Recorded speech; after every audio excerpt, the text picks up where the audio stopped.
Cristobal Balenciaga was a Spanish fashion designer who went on to become one of the most important and influential fashion designers in the world. He had a really successful and really long career, over 50 years, from 1917 to 1968. Balenciaga was so revered by his contemporaries, by Chanel, by Dior. Dior described him as the master of us all because he was so incredibly well respected and skilled. Given that Balenciaga is one of the most important designers in the world, it was a bit of a shock to us that we'd never actually had an exhibition on Balenciaga in the UK. So in 2017, we decided to celebrate his incredible achievements with Balenciaga Shaping Fashion, which looks at why his work is so incredibly important and special, and also why it continues to shape fashion today. Bendigo Art Gallery has been presenting international fashion shows for over 10 years now, and this is our fourth collaboration with the Victoria and Albert Museum in London. We felt that given our interest in fashion and the audience that we've cultivated for it, that this was a really important exhibition to do. So we're really honoured to have this show and stage it here in Bendigo and kind of go back to, I guess, where fashion and couture all began.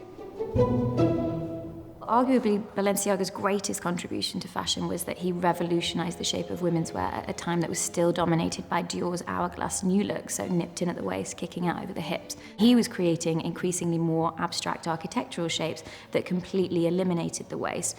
The barrel line, the tunic, the sack dress. That is literally the precursor to the little black shift dress that you can find in most women's wardrobes today. So it's incredibly modern shapes and vision, which still resonates very much today in fashion. Balenciaga dressed some of the most celebrated and beautiful women of the 1950s and 60s, everybody from Jacqueline Kennedy, the socialite Gloria Guinness, Grace Kelly. His most loyal client was Mona Bismarck, who shopped with him and was dressed by him almost exclusively for 30 years, and she very famously refused to come out of her room for 3 days when he closed his house in 1968 because she was so distraught that there was nobody to dress her anymore. Balenciaga is such an interesting one because he had a really innate understanding of how fabric behaves on the body, and unlike a lot of other couturiers at the time, it was actually the fabrics that were at the heart of his designs and they led the designs. He's quoted as saying, "It's the fabric that decides." You can get a real sense of how he made some of his most iconic designs. We've got everything from x-rays here, the tools that were made to create these pieces, as well as making videos that show you the building blocks of how these were made.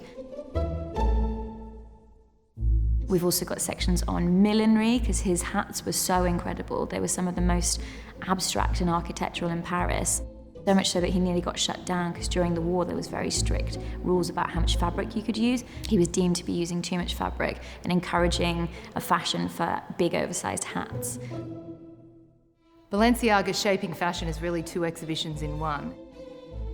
As well as some of Balenciaga's seminal historic garments, the exhibition features contemporary garments that were designed with his legacy in mind by designers such as Givenchy, Emmanuel Ungaro, Paco Rabanne, Mary Quant, Calvin Klein, and even the snake dress worn by Bjork, designed by Iris van Harpen. So in the legacy section, again, it's thematic. So we've got a section that looks at minimalism because he was increasingly creating garments with fewer and fewer seams, very minimal. And then we also have a shape and volume section, which is looking at, again, those architectural shapes that designers have taken forward from his design. In the final room, we've got pieces by designers who, like Balenciaga, the designs are so led by the materials, and that's kind of integral to their importance. So it's a really exciting overview, really, of 20th century fashion into contemporary fashion today, and really puts him at the heart of that influence. Givenchy once said, "Not even the Bible has taught me as much as Balenciaga." And this is absolutely a must-see exhibition for anyone who has an interest in fashion.